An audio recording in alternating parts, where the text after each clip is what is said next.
Irmãos e irmãs, paz e bem, hoje, dia 4 de novembro, nós damos continuidade então à nossa reflexão dos Atos dos Apóstolos dentro dessa nossa jornada bíblica. Estamos acompanhando os primeiros passos de Paulo após sua conversão. Peçamos ao Senhor que nos dê também essa graça de uma sincera conversão, de verdadeira transformação, de autênticas rupturas em nossas vidas. Façamos nossa oração. Deus Pai, Filho e Espírito Santo, fonte transbordante da missão, ajuda-nos a compreender vossa palavra, a testemunhar como as primeiras comunidades cristãs que a vida é missão, dom e compromisso. Que os encontros que faremos percorrendo as páginas dos Atos dos Apóstolos ajudem a cada um de nós a ser testemunha profética do Evangelho numa igreja em saída, de discípulos e missionários em estado permanente de missão. Eis-me aqui, Senhor, quero assumir a missão de construção do vosso reino. Envia-me. Amém. Nosso texto bíblico hoje está nos Atos dos Apóstolos, capítulo 9, versículos de 26 a 31. Diz o seguinte: Chegando a Jerusalém, Saulo tentava juntar-se aos discípulos. Todos, porém, tinham medo dele, pois não acreditavam que fosse discípulo. Então Barnabé o tomou consigo e o levou até os apóstolos.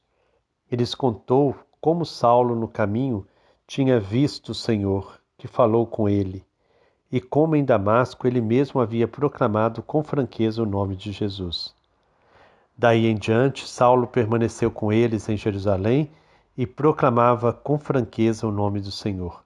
Falava também com os helenistas e discutia com eles, porém estes procuravam matá-lo. Quando souberam disso, os irmãos o levaram a Cesareia e daí o enviaram para Tarso. E as igrejas viviam em paz por toda a Judéia, Galiléia e Samaria. Elas se edificavam e caminhavam no temor do Senhor e cresciam encorajadas pelo Espírito Santo. Palavra do Senhor. Graças a Deus. Lucas, nesta passagem que nós ouvimos, quer salientar a unidade. Segundo outras notícias, sabemos que Paulo só esteve em Jerusalém 3 anos depois dos acontecimentos em Damasco, e só se encontrou com Pedro e Tiago. Lucas, porém, quer mostrar que a expansão do Evangelho está em pleno acordo com o primeiro núcleo do cristianismo. A comunidade de Jerusalém reage como a de Damasco. Todo mundo tem medo e não acredita que ele seja discípulo. É preciso a intervenção de Barnabé, certamente alguém da confiança de todos, contando os acontecimentos aos apóstolos.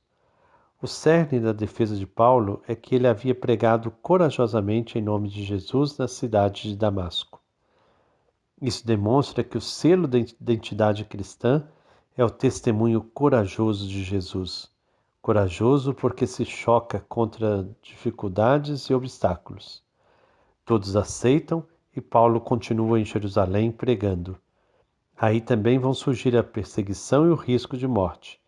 Mas a comunidade leva Paulo a Cesareia e daí para a cidade de Tarso, sua terra natal. De perseguidor a seguidor, e daí a perseguido. A história popular da vocação e missão de Paulo faz pensar. Quando perseguia as comunidades é porque já fora tocado por Jesus, mas resistia. Sempre resistimos àquilo que mais nos toca, pois a aceitação do que nos afeta provoca sempre transformação radical, e nem sempre estamos dispostos a abrir mão de nosso costumeiro modo de ser.